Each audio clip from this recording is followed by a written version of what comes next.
Was. I believe there were 97 cheers, and I think there were like 8 or 9 full-on standing ovations towards the end. And of course, for Speaker Boehner, right up at the top, the president said, you know, here you've got a son of a single mom, and you've got a son of a bartender as Speaker of the House, and that was a good thing to start off with. You know, it's just like learning how to write a letter in grammar school. How they're like, start off with something positive, Exactly. and then go in. It's fairly simple that way. Yeah. We just saw the video, looking at it still, with the president entering the room, and it's always interesting to see who gets close, and did you have any surprises?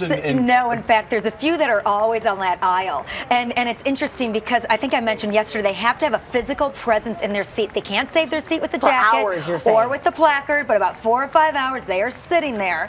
And Sheila Jackson Lee from Texas is always a favorite, and she always wears something bright because you want to be seen on camera. And you'll notice who wears the bright colors. Like we see some yellows and some reds. They want to stand out. They want to stand out in the cameras. Ellie Engel from New York is always a favorite. So this is really their day. They're having a conversation about something, or they're just, you know, he's high-fiving them. High-fiving, and you can tell when he's shaking one person's hands, he's already looking at the next person in the eye and kind of going One thing along. that you and I talked about, because we watched the speech together last night, we talked about how there were a number of issues that the president pointed out. Both parties stood up, except Boehner. He sat down, even while the president was talking about women's rights, women getting fair wages. I was, I don't know. They should have a memo that goes out about messaging, because the thing is, this is how I see it.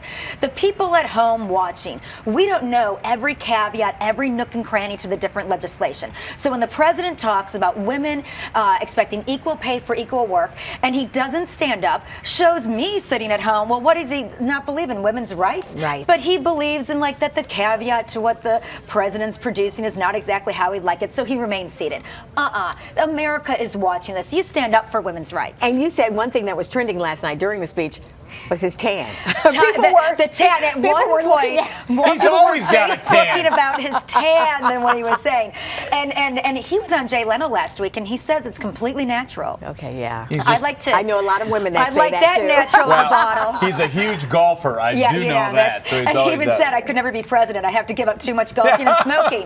But and you know who else was interesting is that, well, he didn't stand up as much as he probably should have. But the other thing that was trending, you were just about to say, men and women and Mad Men. Yes, how he said it's time that we that a couple of times. And so that trended on Twitter. That was the top Twitter trend of the night. This morning, President Obama was at the neighborhood Costco in Maryland, and he used it again. Huge applause. I think we'll be hearing that for a while. Sure.